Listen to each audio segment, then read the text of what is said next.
Welcome to all. आज हम करने वाले हैं हिस्ट्री, जो आपकी पहली बुक है क्लास 12 की। इसका पहला चैप्टर हड़प्पा सभ्यता।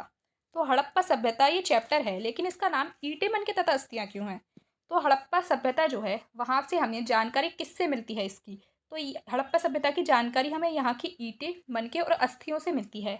जो कि यहाँ की जो ईंटें हैं उससे हम जानकारी हासिल कर पाते हैं, और मनके और अस्थियाँ, इनसे हमें वहाँ की जानकारी मिलती है। इसलिए इस चैप्टर का नाम ही ईंटें, मनके तथा अस्थियाँ रख दिया।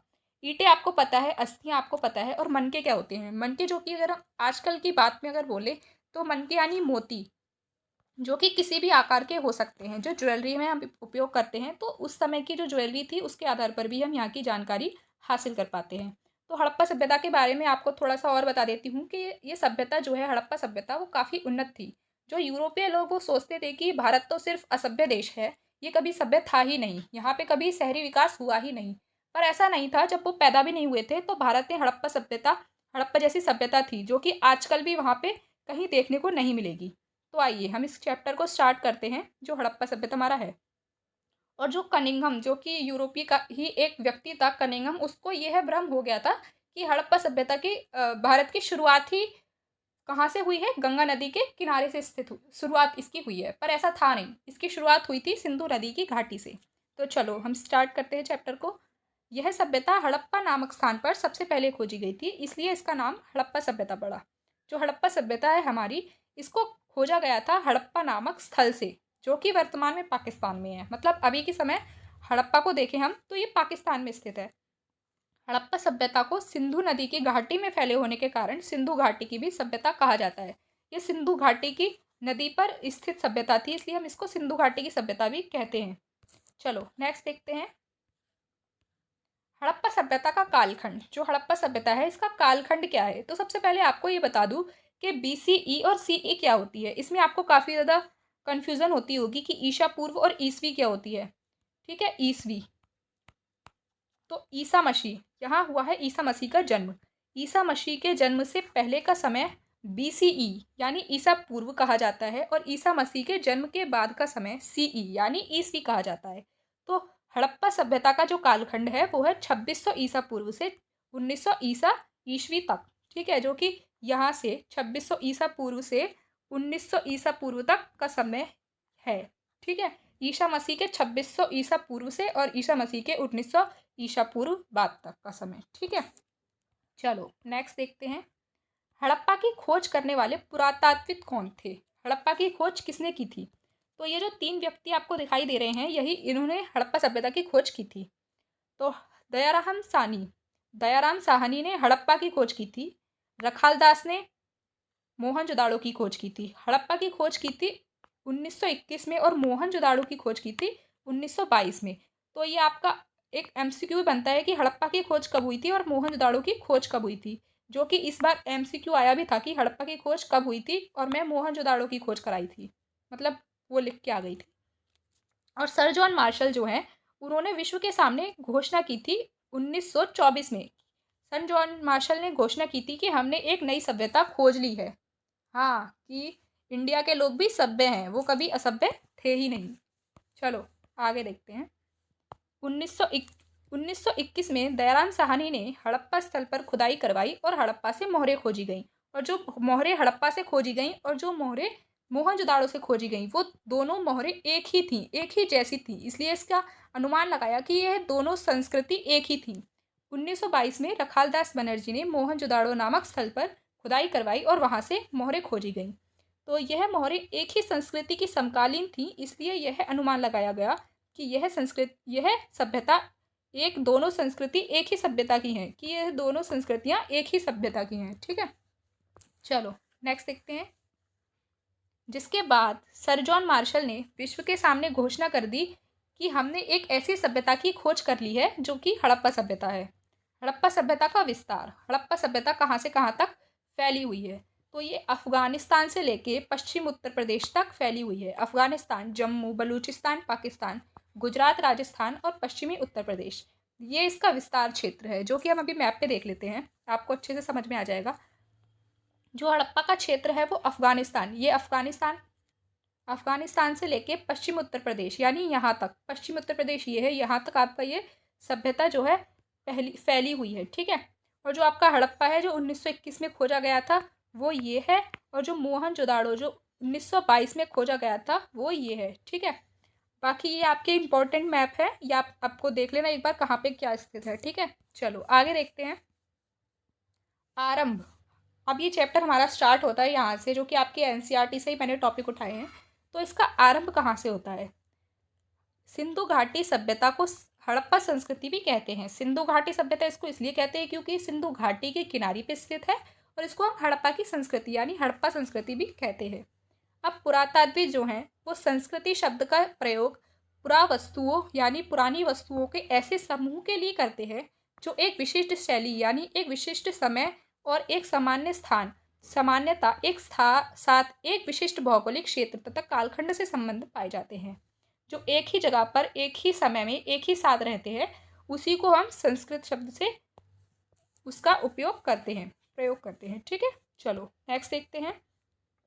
यह सभ्यता पहले इस सभ्यता से पहले और बाद में भी संस्कृतियां अस्तित्व में थीं, जिन्हें हम आरंभिक और तथा परावर्ती हड़प्पा कहते हैं। जो हड़प्पा सभ्यता है इससे पहले और इसके बाद में भी संस्कृतियां थी, जिसे हम आरंभिक और परावर्ती हड़प्पा कहते हैं, ठीक है। चलो नेक्स्ट देखते हैं। हड़प्पा की खोज कैसे हुई? तो हड़प्पा की खोज हुई कैसे थी, इसको पता कैसे चला था कि हड़प्पा जैसी भी कोई सभ्यता है? तो पंजाब जो है वहाँ में पंजाब में 160 साल पहले लगभग 100 किलोमीटर लंबी लाहौर से मुल्तान जो कि पाकिस्तान में है इसके बीच में रेलवे का काम चल रहा था, जहाँ पे रेलवे लाइनें बिछाई जा रही थी, जहाँ खुदाई के कार्य चल रहा था। अब उत्खनन हो रहा था, उसी के दौरान हड़प्पा से अवशेष मिलने लगे, जो कि सबसे पहली खोजी गई चीज़ थी वहाँ की हड़प्पा की एक मोहर। जो हड़प्पा से मिला पहला अवशेष हड़प्पाई मोहर है, ठीक है। चलो नेक्स्ट देखते हैं। निर्वाह के तरीके। अब हड़प्पा के लोग जीवन यापन कैसे करते थे, वो अपना कार्य कैसे करते थे, वो जीते कैसे थे?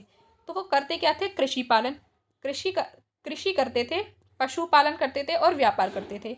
वो काफ़ी दूर दूर के देशों से व्यापार भी किया करते थे। कई प्रकार के पेड़ पौधे और मछली से भोजन प्राप्त करते थे। अनाज के दानों से पुरातात्विक अनुमान लगाते हैं। अनाज के दानों से अनुमान लगाते हैं कि जो वहाँ से हमें अनाज के दाने मिले हैं, जिससे अनुमान लगता है कि ये अनाज खाते थे। अब हम देखते हैं क्या क्या अनाज खाते थे। अनाज के दानों में हमें गेहूं मिले हैं, सफ़ेद चना मिला है और चावल शामिल है। तो देखिए क्या क्या अनाज कहाँ कहाँ से मिला है, एक बार ये भी देख लेते हैं, क्योंकि एमसीक्यू में कुछ भी पूछ सकते हैं। बाजरे के दाने जो हैं आपके वो गुजरात से मिले हैं, ठीक है। चावल के दाने कम मात्रा में मिले हैं, जिससे यह अनुमान लगाया जाता है कि चावल का प्रयोग कम करते थे या चावल कम उगाया करते थे या खाया करते थे, ठीक है। हड़प्पा स्थल से जानवरों की भी हड्डियां मिली हैं, जिनमें थे मवेशी थे, भेड़ थी, बकरी थी, भैंस और शुअर शामिल हैं, और ये जानवर पालतू होते थे। वराहा यानी शुअर जो कि जंगली शुअर की प्रजाति होती है, और हिरण घड़ियाल की हड्डियां भी मिली हैं। ये तीनों चारों प्रजातियां जो थी आपकी वो जंगली प्रजातियां थी, ठीक है, जो कि जंगल से प्राप्त हुई हैं, इसलिए अनुमान लगाया जाता है कि जंगली प्रजातियां हैं। और हिस्ट्री ऐसा सब्जेक्ट है जिसमें सिर्फ हम अनुमान ही लगा सकते हैं। चलो और देखते हैं। मछली तथा पक्षियों की हड्डियां भी मिली हैं, मछली की हड्डियां भी मिली हैं और पक्षियों की भी हड्डियां मिली हैं। वाह क्या मछली है। चलो नेक्स्ट देखते हैं। कृषि टेक्नोलॉजी। प्रौद्योगिकी का मतलब ही होता है टेक्नोलॉजी के। कृषि में ये क्या क्या टेक्नोलॉजी का इस्तेमाल करते थे, तो क्या क्या यूज़ करते थे? हल का इस्तेमाल करते थे, जुताई करते थे, बीज का भी इस्तेमाल किया करते थे, कृषि औजार का भी इस्तेमाल करते थे, और सिंचाई तो करते ही थे, वरना फसल कैसे होगी। हड़प्पा से मिली मोहरें में वृषभ की आकृतियां मिली हैं, जिनसे अनुमान लगाया जाता है हड़प्पावासी खेत जोतने में बैल का प्रयोग करते थे। वृषभ यानी बैल ही होता है, जो कि आपको पिक्चर में दिखाई दे रहा है, ये हड़प्पा से ही मिला एक वृषभ है। तो अनुमान इससे भी लगाया जाता है कि ये खेत जोतने के लिए इसका प्रयोग करते थे। चलो नेक्स्ट देखते हैं। हरियाणा के स्थान बनावली से मिट्टी के हल्के प्रतिरूप मिले हैं।